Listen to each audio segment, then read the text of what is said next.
Filmib või? Jaa. Okei, super. Rääkige palun meile 2022. aasta 3. detsembrist. Täiesti õige. See oli küllesti segane, hästi pöörane, aga pean tunnistama, et see oli mu elu kõige vägevam õhtu. See oli mu lemmikõhtu. Oi, see oli imeline päev. Ma mäletan nagu eilselt seda. Mina kunstiajaloo tunnis. Teeme kohaloleku kontrolli. Uni on juba silmas ja korraga kõik hakkab vibreerima meie jalge all, kõik lihtsalt väriseb. Kõik on ülisegaduses, jookseme kuhugi akna juurde.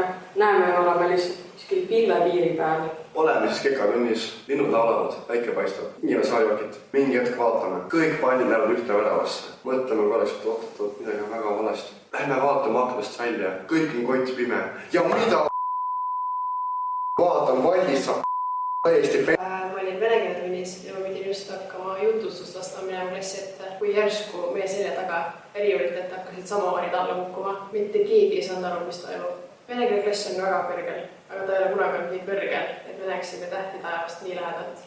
Ja järsku me saime aru, et me oleme maapinnast ikka päris kõrgel ja me lendame ainult kõrgemale ja kõrgemale. Ma istusin matemaatikaklassi akna all. Järsku tundsin, et jalgajad läks kahtlaselt tuliseks. Vaatasin aknast välja ja nägin, et mida hullu. Spordimuuseumi mäsedel on lihtsalt lennuk.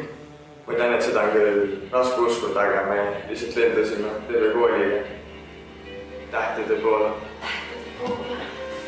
tähtede poole. This is ground control to Major Tom. You've really made the grade.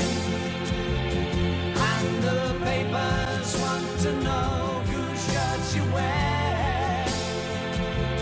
Now it's time to leave the capsule if you dare. This is Major Tom.